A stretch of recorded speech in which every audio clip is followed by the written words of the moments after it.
Vamos lá, né, gente? Adivinha sobre o que nós vamos falar? Lucas. Hoje o Roger lá do som me perguntou assim, não foi o Roger ou foi o Murilo que me perguntou assim, ainda é meu caro amigo a sério? Eu falei, rapaz, vai se acostumando que vai longe essa conversa. Nós estamos no capítulo 8 ainda, né? Tem muita coisa para a gente aprender no Evangelho de Lucas.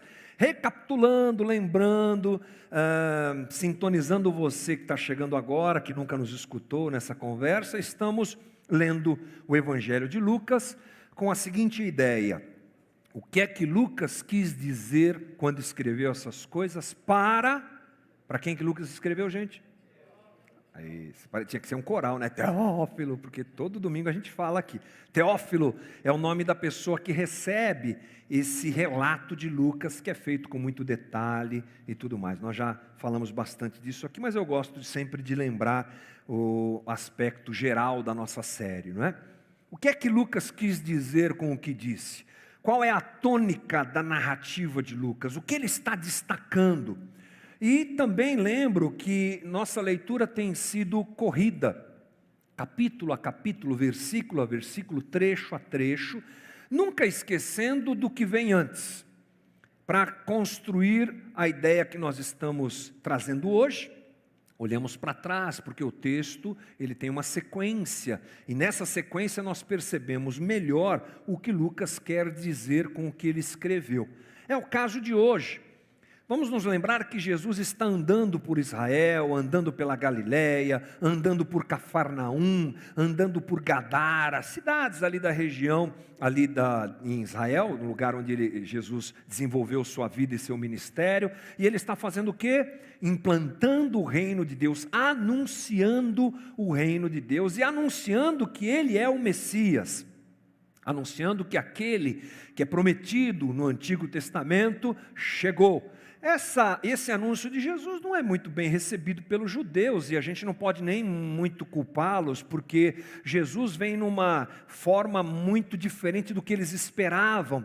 A leitura de Israel é uma leitura veterotestamentária que levanta o Messias como um grande líder, talvez até mesmo como um líder militar, um líder político. Jesus vem montado num burrinho, entra em Jerusalém sem pompa nenhuma. Ele vai na contramão disso tudo, e ele mostra inclusive que o reino dele não compactua com essas coisas. O reino de Jesus é diferente. O reino dos homens se baseia em poder, em glória, em força. O reino de Deus é o reino da doação, da entrega. Não importa que eu diminua e ele apareça, é a palavra de João Batista sobre Jesus, por exemplo. E Jesus está fazendo isso. Mas para anunciar que o reino chegou, ele mostra seu poder, para que as pessoas saibam quem ele é. Jesus cura muitas pessoas. Jesus resolve muitas situações, faz muitos sinais. João chama tudo que Jesus faz de forma milagrosa, que sai do natural e entra na esfera do sobrenatural, na ordem do divino, como a gente gosta de dizer. Ele faz um sinal. O que ele está sinalizando? Quem ele é.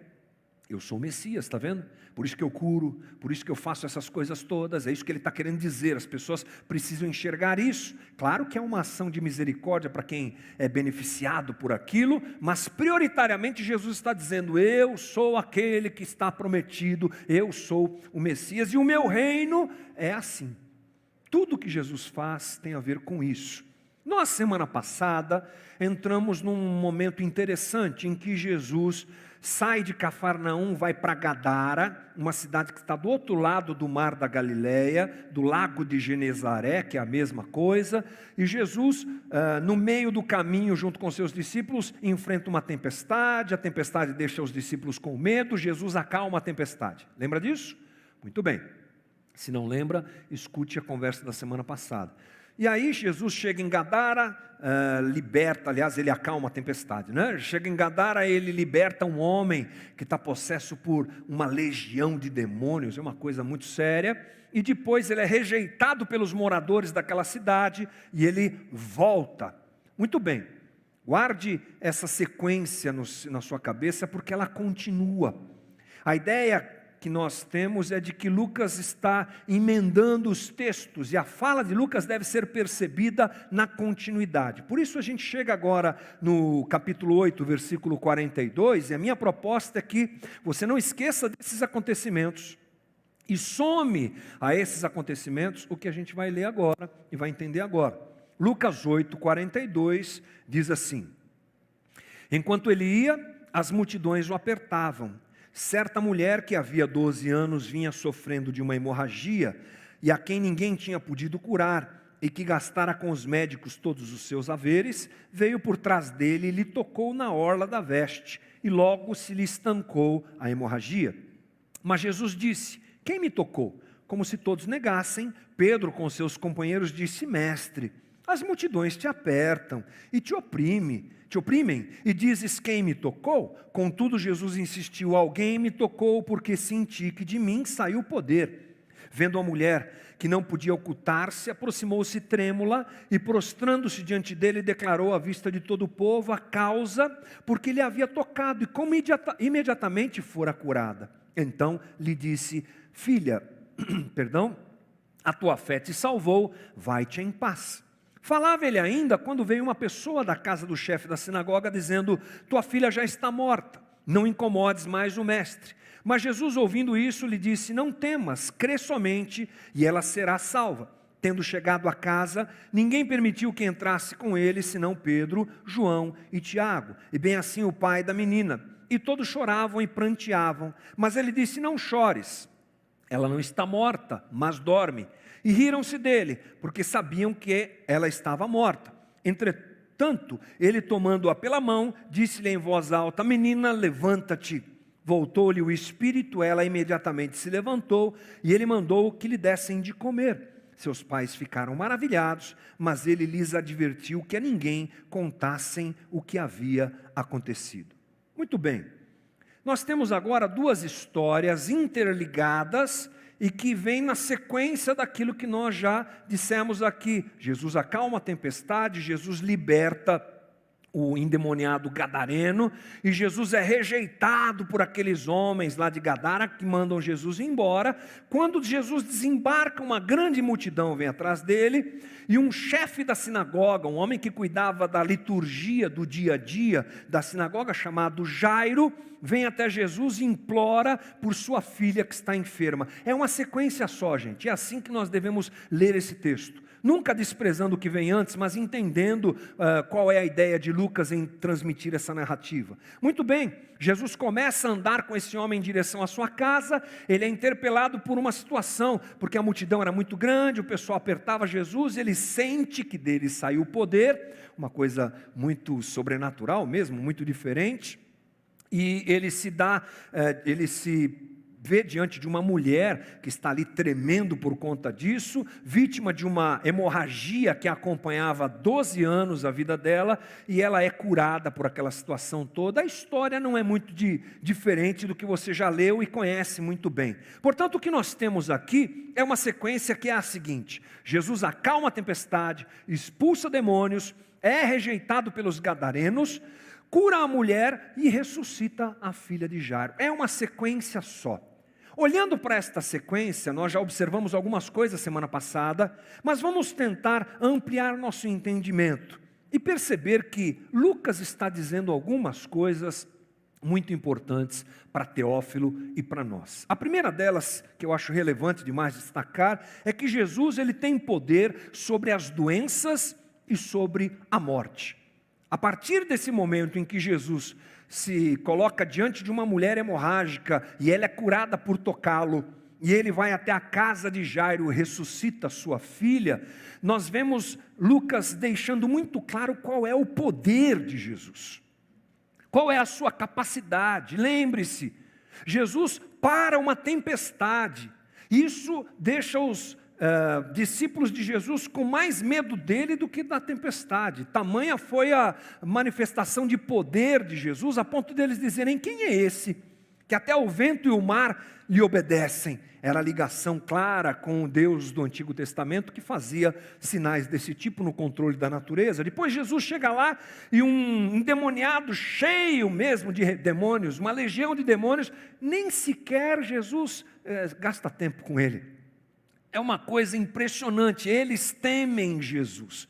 Depois Jesus, ele chega nesse momento em que cura a mulher hemorrágica, levanta a filha morta de Jairo, ele é pleno de poder. Lucas está dizendo isso, o seu reino, Teófilo, o reino de Jesus chegou e ele se impõe, se contrapõe a tudo aquilo que domina o reino dos homens. Toda morte, todo caos, toda enfermidade, toda obra do inferno, demônios, essas coisas todas, elas se curvam diante dele. É ele. Ele é o Senhor de todas as coisas que está andando e que andou entre nós, é o relato de Lucas a Teófilo. E eu fiquei pensando que às vezes nós esquecemos disso. E é uma coisa que nós não podemos esquecer. Quem é Jesus? É o Senhor absoluto de todas as coisas. E ontem esses dias, preparando essa conversa, pensei assim, que talvez uma visão escatológica nos traga uma ideia de quem é esse Jesus que está andando no meio de Israel. Uma visão ligada ao que virá. João escreve em Apocalipse uma descrição de Jesus que é impressionante. Nós sabemos que Lucas não teve acesso a essa descrição de João, porque João escreve os seus evangelhos e as suas cartas muito mais à frente. Mas penso eu que se Lucas tivesse acesso a isso, ele poderia ter descrito Jesus com palavras mais específicas como João fez. Mas vamos lá, Apocalipse 5, 6, olha só de quem nós estamos falando. Diz assim: depois vi um cordeiro que parecia ter estado morto, em pé, no centro do trono, é Jesus, gente, cercado pelos 4 seres viventes e pelos anciãos. Ele tinha 7 chifres e 7 olhos, que são 7 Espíritos de Deus enviados a toda a terra. Essa é uma linguagem difícil da gente entender, não é? Mas dá para nós percebermos a força dessas palavras. Ele se aproximou e recebeu o livro da mão direita daquele que estava sentado no trono. Ao recebê-lo, os 4 seres viventes e os 24 anciãos prostraram-se diante do Cordeiro, Jesus. Cada um deles tinha uma harpa e taças de ouro cheias de incenso, que são as orações dos santos. E eles cantavam um cântico novo: tu és digno de receber o livro e de abrir os seus selos, pois foste morto e com o teu sangue compraste para Deus gente de toda a tribo, língua, povo e nação.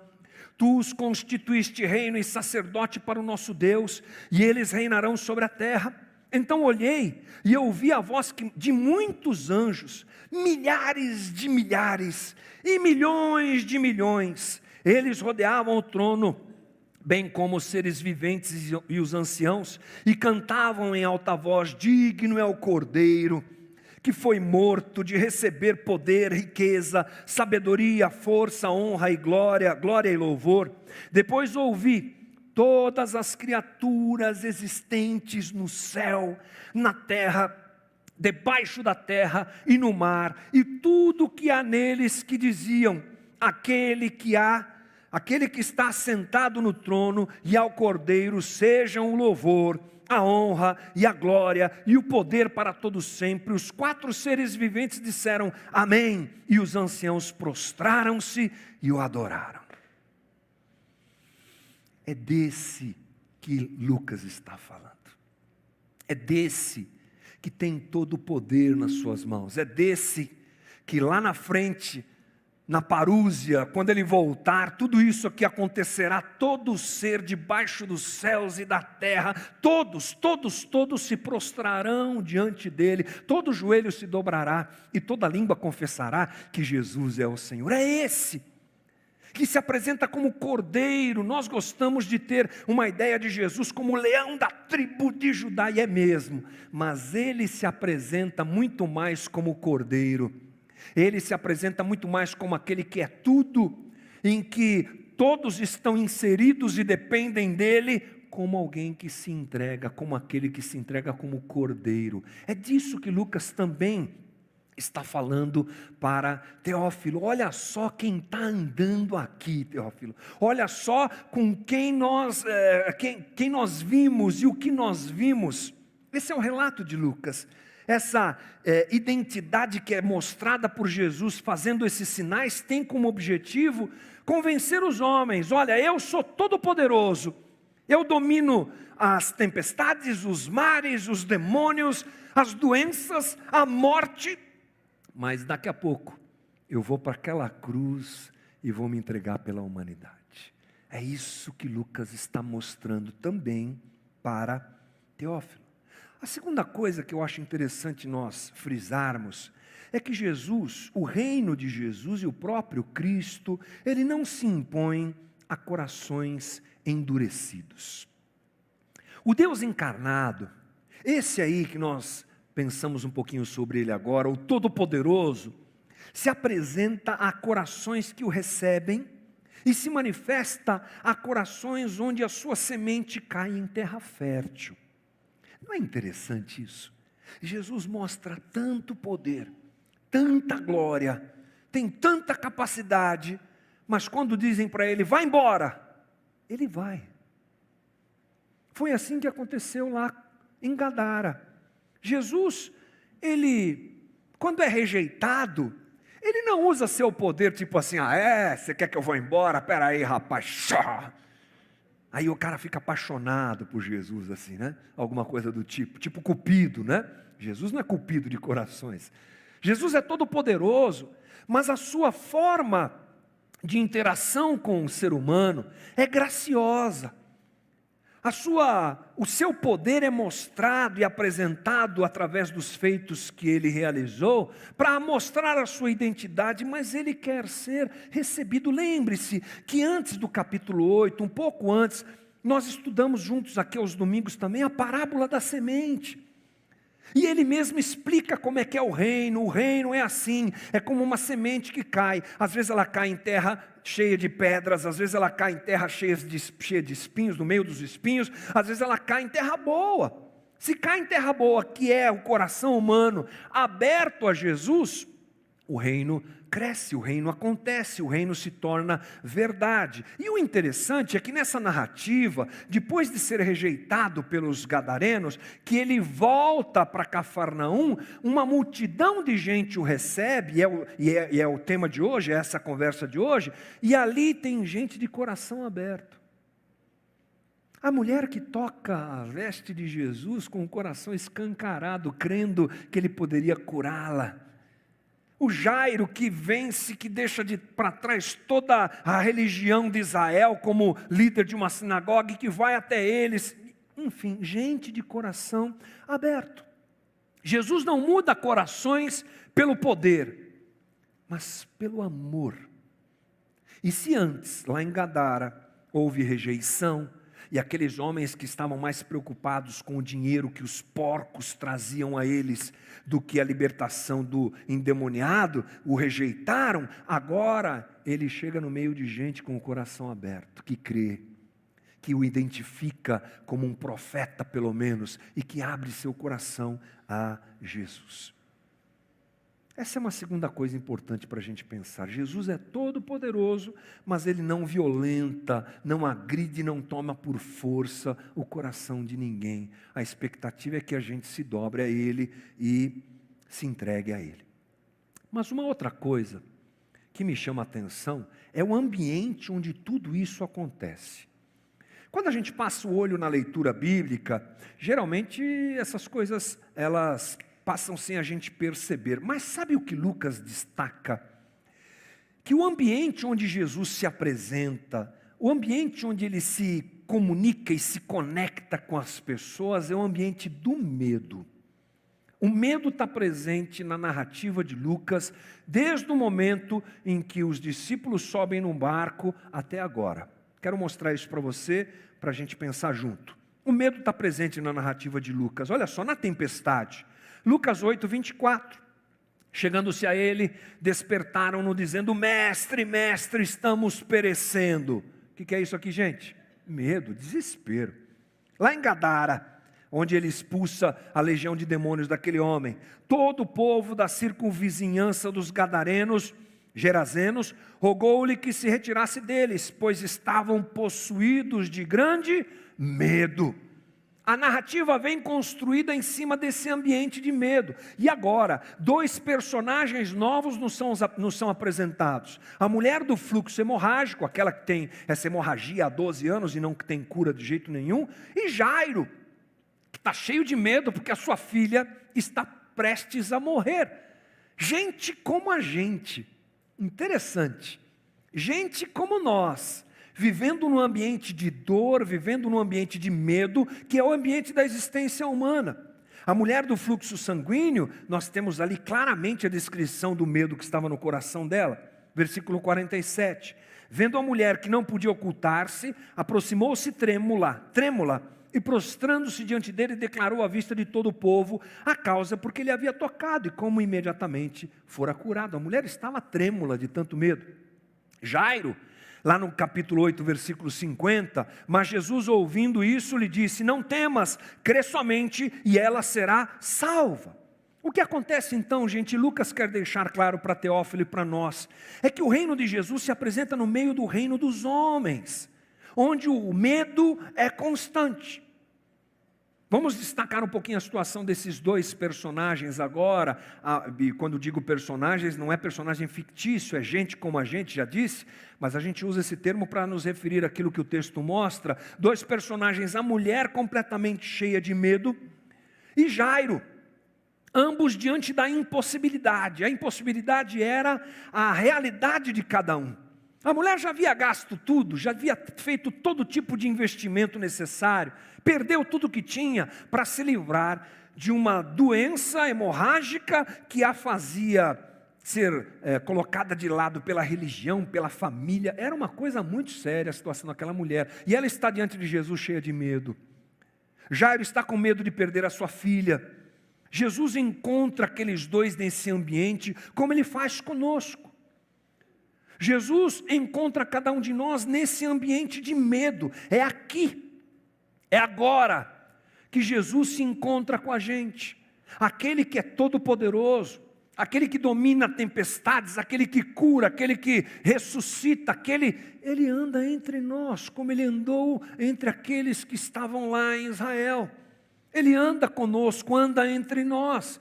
Essa é uma realidade clara para a gente absorver na narrativa de Lucas. E se cumpre, portanto, aquilo que João diz. E o verbo se fez carne e habitou entre nós, cheio de graça e de verdade. E vimos a sua glória, glória como do unigênito do Pai. É nesse ambiente de medo que nós ainda estamos vivendo, por exemplo, da pandemia, que Jesus se apresenta. É no nosso medo, no nosso caos, na nossa dor, na nossa tristeza, nas nossas perdas, nas nossas incertezas. Vai dizer que esse mundo é certo. Quem é louco de dizer que esse mundo é certo? Cravar isso é impossível. A gente acorda sem saber muito bem como é que serão as coisas. E a incerteza e o medo que frequentemente nos tomam. É nesse ambiente que Jesus nos alcança. É nesse ambiente que o Todo-Poderoso vem em direção a nós, como foi, em forma de homem, Deus encarnado, e conviveu com aquelas pessoas e fez o que fez. Mas outra coisa que me chama a atenção é que nesse ambiente de medo, uma atitude é esperada por Jesus e requisitada por Jesus. É no ambiente do medo, sim, mas o coração de quem quer se conectar com Jesus precisa de uma atitude de conexão que a gente chama de fé. O brasileiro gosta dessa palavra, né? Fé. Vai fazer um jogo no bicho, vou fazer uma fezinha. É interessante isso, né? Fé. Que tipo de fé? Como é que a gente percebe isso? Sim, é nesse mundo de medo e de dúvidas que a fé, ela se contrapõe a isso. A dúvida é parte da vida do cristão. É parte da nossa espiritualidade. Tem gente que acha que ter fé é não ter dúvidas. Isso é um engano. A fé se contrapõe ao medo e não à dúvida. Dúvida nós temos, já que vivemos nesse ambiente, como é que as coisas vão acontecer. Às vezes não entendemos muito bem os caminhos de Deus, não entendemos as coisas, não entendemos Deus. Coisa difícil é entender Deus. Então as dúvidas se chegam até nós, e se elas forem tratadas de forma madura, elas podem ser um instrumento para a gente melhorar e amadurecer na nossa relação com Deus. Mas a fé não é o caminho para vencer a dúvida, a fé é um instrumento para se contrapor ao medo. Porque todos que estão envolvidos nessa história estão com medo, e eles chegam até Jesus em fé, e Jesus requisita deles fé. O medo deve ser, portanto, enfrentado pela fé. Paulo nos diz lá em Romanos 1,17, o justo viverá pela fé. Portanto, o que nós entendemos também é que a conexão de Jesus com corações apavorados, mas que o recebem, acontece por meio da fé. Vamos lembrar um pouquinho antes dessas histórias. Jesus pede aos discípulos que eles tenham fé na hora que eles estão no barco e ele acalma a tempestade. Lembra disso? Onde é que está a fé de vocês? Vocês não acreditam em mim? Quando Jesus chega em Gadara e ele expulsa os demônios daquele homem, e as pessoas ficam ali rejeitando Jesus, eles rejeitam Jesus porque não têm fé, porque não têm essa conexão com o Jesus. E nós? Nós temos os nossos medos, porque estamos dentro de um ambiente de medo. Portanto, para que nós nos conectemos com o Senhor, essa é uma boa palavra, penso eu, para a gente utilizar nesses tempos de pós-modernidade, em que tudo é conectado, cabe aqui também usar essa palavra. Para a gente se conectar com Jesus, um instrumento para isso é fé. É claro que fé, como eu disse agora há pouco, é um conceito muito subjetivo para nós. Então a gente recorre ao texto bíblico. Que tipo de fé que eu devo ter? Que fé é essa? Que no ambiente de medo, de morte, esse ambiente louco dessa vida me conecta com Jesus. Que tipo de fé? Será que é aquela que me faz dar uma grande oferta na igreja? Será que é aquela que me faz andar nas escadarias até o meu joelho ficar esfolado? Será que é aquela que faz eu matar um animal em oferenda a ele? Que tipo de fé? São tantos espectros de fé que nos são apresentados. Vamos à Bíblia. Em Hebreus 11, nós temos um conceito de fé talvez mais conhecido. Hebreus 11:1. Ora, a fé é a certeza daquilo que esperamos e a prova das coisas que não vemos. Pois foi por meio dela que os antigos receberam bom testemunho. Hebreus 11:6, para a gente completar. Sem fé é impossível agradar a Deus, pois quem dele se aproxima precisa crer que ele existe e recompensa aqueles que o buscam. Em outras palavras, em toda a Bíblia, a fé é a reação confiante do ser humano à autorrevelação de Deus por meio das suas palavras e dos seus atos. Jesus mostra quem Ele é. Ele faz tudo o que a gente conversou aqui que Ele faz. Diante disso, aqueles que se conectam com Ele, e na nossa conversa de hoje o foco está na mulher curada, e em Jairo e sua filha ressuscitada, eles se conectam com Jesus diante do que Ele faz, e da demonstração de quem Ele é. Aquela mulher com certeza estava seguindo Jesus já havia algum tempo, e vendo Jesus dizer quem Ele era através dos seus atos e das suas falas. Ela crê, e ela se conecta com Jesus, porque crê nele, como um profeta provavelmente. Não tinha o entendimento de que Jesus era o Messias, mas ela se conecta com ele. Assim também acontece com Jairo. E ainda Jesus diz para ele, não tema, crê somente. Vamos junto, fica comigo. Sabe aquela coisa quando você pega alguém com síndrome de pânico, que você dá uma chacoalhada na pessoa e fala assim, fica comigo. Olha para mim, Jairo, estamos juntos, sou eu. Assim foi com os discípulos no barco, sou eu que estou aqui. É essa conexão com Deus. É a ruptura das situações e coisas sobre as quais eu confio a minha vida, e é o meu lançar a minha vida nos braços de Jesus. Essa coisa da gente se desvencilhar de tudo que é tão importante e temos como garantia para a nossa vida e nos jogarmos aos braços de Jesus. É alguma coisa parecida? É um bom exemplo, já ouvi isso algumas vezes. Aquela criança que está em cima do beliche, o pai está falando, vem, ou na piscina, vem para os meus braços, sou eu que estou aqui, é o papai que está aqui. A gente faz isso, né? Com os meus 3 meninos morando lá no Nordeste, a gente usava bastante a piscina, e era legal, vem, o papai está aqui, e eles se jogam, né? Eles se jogam, eles se entregam, essa entrega, essa conexão. Nesse mundo de medo, a conexão que devemos ter, diz Lucas, e é muito claro isso, é uma conexão de fé, uma fé para ser salvo. Nesse mundo tenebroso, é assim que Paulo chama esse mundo em que vivemos, cheio de medo, nós nos lançamos nos braços de Jesus, sabendo que Ele é Deus, cuidará de nós e nos salvará. É isso que Ele faz. Não se trata de uma fé ingênua, e eu preciso gastar um tempinho rápido aqui com isso, mas é importante. Não se trata de uma fé ingênua no milagre, mas uma fé em Jesus, em quem Ele é. É um apego a Jesus, não aquilo que Ele pode fazer. Quando nós diminuímos a nossa fé, e acreditamos só no milagre, nós esquecemos de quem o faz, de quem pode fazê-lo, melhor dizendo. Nós esquecemos de Jesus, nós levantamos o que Ele pode fazer, adoramos o que Ele pode fazer, nos apegamos ao que Ele pode fazer, mas não queremos saber dEle, não é isso. A fé, inclusive, é uma fé que tem como prioridade salvação. Eu sei que a gente está dentro de um texto que tem como principal situação a cura e a ressurreição. Mas cura e ressurreição, por incrível que pareçam, nessa conversa não são a prioridade é a salvação. Olha só comigo, Lucas 8:48. Então lhe disse, filha, a tua fé te salvou, vai-te em paz.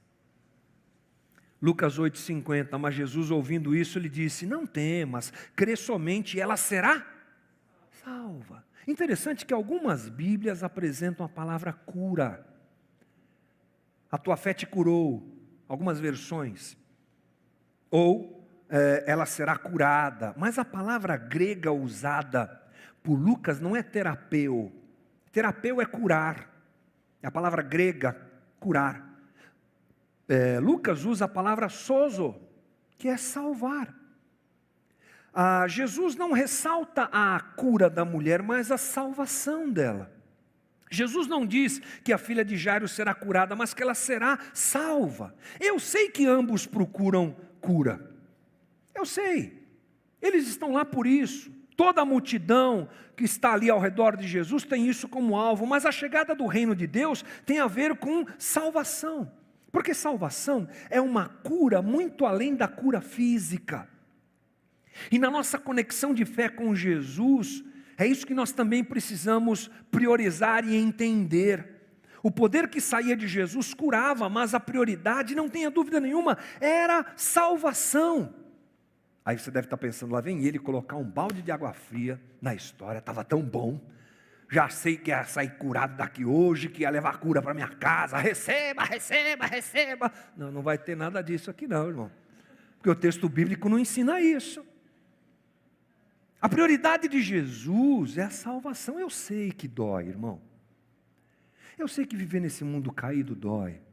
Eu sei que quando bate uma febre no teu filho, você já fica desesperado, né? Eu sei que quando alguém que a gente ama, ou a gente mesmo passa por uma situação difícil, dói, a gente vai para os pés de Jesus, pedir que Ele cure. Você acha que eu já não fiz isso? Já fiz isso e muito, e ainda faço, quando alguém querido está em dificuldade, mas a prioridade da nossa conexão com Jesus é algo que vai muito além, sabe por quê? Porque aquela mulher, ela pode ter sido curada como foi, melhor dizendo, ela foi curada, mas você acha que ela não ficou doente de novo depois? A filha de Jairo foi ressuscitada. Será que ela não morreu? Ela morreu. Ou você acha que Jesus ressuscitou todos aqueles que chegaram até Ele pedindo que isso acontecesse? Sabe quantas pessoas Jesus ressuscita? É o registro do Novo Testamento? 3. A filha de Jairo, Lázaro e o filho da viúva de Naim. Só. Para mostrar quem Ele era e para chamar a atenção para as pessoas da sua identidade messiânica. E os demais? Ele não ressuscitou, porque a prioridade não é essa. Apesar dele nos socorrer no dia do choro, não é? Apesar dele operar do jeito que ele opera, ele é Deus, ele sabe o que ele faz. O milagre maior é o milagre da salvação, coisa que a gente às vezes negligencia hoje, porque estamos no meio de uma sociedade que não olha para lá, só olha para cá, só olha para o hoje. Parece os estoicos, comamos e bebamos porque amanhã morreremos, é só hoje, é só a vida agora, vamos curtir a vida, vamos viver a vida, vamos ganhar todo o dinheiro que a gente pode agora. Essa ganância, esse apego ao agora, é a falta de perspectiva do além, é a falta de certeza de que a vida continua, e se há uma coisa que eu posso te dizer, é que a vida continua. Essa é a realidade que nós temos diante da fé em Cristo Jesus. Portanto, nós não podemos focar somente no nosso bem-estar agora, mas principalmente na obra salvífica de Jesus. Ele é aquele que nos salva. E essa salvação é a completude, não é? A plenitude, melhor dizendo, do plano redentor de Deus, que nos reconecta com Ele através de Cristo, e nós então somos salvos. A fé que nós vemos naquelas pessoas conectaram cada uma delas com Jesus, e isso trouxe a elas cura, ressurreição, mas principalmente salvação. E sabe como essa fé acontece? Estou indo para o final. Ela se manifesta quando a gente se prostra diante de Jesus. Eu fiquei durante a semana conversando com os meus amigos, eu observei algumas coisas em comum. A gente falou de fé. Fé é alguma coisa comum para Jairo e para a mulher hemorrágica. Outra coisa comum é que ambos se prostram. Você não tem ideia o que é isso para um judeu, talvez. Ainda mais um cara como Jairo, letrado, um cara que cuidava da sinagoga e da leitura do rolo bíblico nas reuniões lá, se prostrar diante de outro homem, de jeito nenhum, mas é o que ele faz. A mulher também, versículo 41 e depois versículo 47, você lê aí depois. Esse ato de se prostrar é receber o reino e entregar a vida. Essa situação de rendição, sobre a qual a gente até falou um pouco agora há pouco, não é? A mulher, ao tocar em Jesus, se desprende de todas as limitações que a cercavam, como uma mulher que vivia o que vivia, e se prostra e se rende a Jesus. Talvez num ato de desespero, talvez num ato, mas me chama mais atenção assim, ter sido um ato de entrega, de completa entrega. Ela faz isso. Jairo se desprende da religião e se entrega à graça de Jesus. É essa conexão de fé que acontece diante do nos prostrarmos diante de Jesus, que Lucas quer enfatizar tanto e que é o caminho para a salvação. É enxergarmos as nossas impossibilidades, é enxergarmos os nossos erros, é enxergarmos as nossas limitações, é enxergarmos o nosso pecado, que a gente realmente não presta. Desculpa se é uma notícia que você não gostaria de ouvir nessa manhã, é essa, mas eu preciso te dar, você não presta, eu também não presto. A gente é pecador por essência, mas olhando para Cristo, toda a sua glória, todo o seu poder, que vem em direção a nós, cheio de graça e misericórdia, a gente olha para a gente e fala, não tem outro jeito, preciso me prostrar diante de Jesus. É o ato de manifestação de fé, que nos conecta a Jesus e que abre as portas da salvação para a gente. Lucas está dizendo assim, então, irmão, para encerrar essa conversa. Teófilo, presta atenção. Jesus é Deus. Mas Ele não se impõe, apesar do seu poder e força, aos corações. Ele espera rendição, Ele espera amor. Teófilo, presta atenção, Teófilo. Nesse mundo de medo, Jesus nos diz: tenha fé em mim. Olhe para mim como o Senhor de todas as coisas, que está aqui, junto com você nesse mundo caído, junto com você nesse mundo dos que sentem medo e que sofrem. Teófilo, a nós cabe a prostração, a conexão em fé com Jesus, para deixarmos Jesus cuidar de nós e nos salvar. Meu irmão, que seja esse o nosso entendimento. Lucas está fazendo uma narrativa de entrega da vida dessas pessoas a Jesus. Para a gente aplicar essa realidade em nós, penso eu, que a primeira coisa é a gente não esquecer quem Jesus é. O Todo-Poderoso que se fez carne e veio habitar entre nós. Que se esvaziou, andou entre nós e se colocou naquela cruz por amor a mim e a você. A segunda coisa é que a gente não pode deixar de se render em amor a Ele. É a rendição em amor. É a compreensão do que Ele fez e a rendição que nós fazemos a Ele. Outra coisa, no ambiente de medo, Jesus nos encontra e nos salva. Que obra é essa, gente? Que obra é essa? Tenha fé em Jesus. Nesse mundo tenebroso, de tantas dores e dificuldades, o que mais me chama atenção talvez nessa história, tudo isso me chama atenção, mas talvez seja, tenha fé. Crê somente, tenha fé em mim.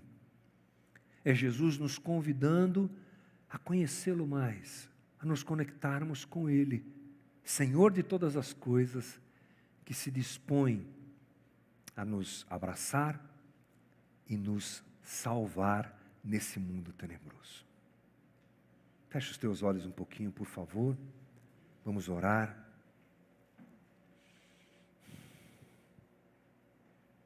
Querido Jesus, a nossa vida é Tua.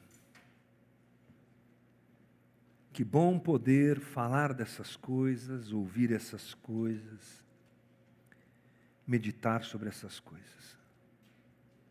Que bom poder entender quem o Senhor é. Que bom poder entender o que o Senhor faz por nós. Que bom poder entender o Teu cuidado e o Teu desprendimento por amor a nós. Obra salvadora, obra libertadora, obra redentora. O Senhor veio até aqui. O Senhor andou entre nós. Nós que temos hemorragias que levam a nossa vida embora. Nós que somos surpreendidos por notícias difíceis como Jairo recebeu aquele dia. Nós que no meio desse caos, tantas vezes não sabemos nem o que fazer. Obrigado porque o Senhor nos salva. Obrigado porque o Senhor nos salva. E eu te peço que o Teu Espírito que habita em nós e que está aqui, toque o coração de todo mundo hoje, para a obra da redenção, para a obra da salvação. Porque o Senhor vem para nos salvar, o Senhor vem para nos alcançar, com a Tua boa mão misericordiosa, graciosa, nos resgatando da morte, das trevas, da dor e cuidando de nós. salvando cada um de nós. Marca o nosso coração com tudo que nós ouvimos hoje aqui, Jesus. Marca o nosso coração. Que a realidade da salvação não escape de diante dos nossos olhos. Que o Senhor é aquele que veio para nos salvar. Obrigado, Senhor. Em nome de Jesus.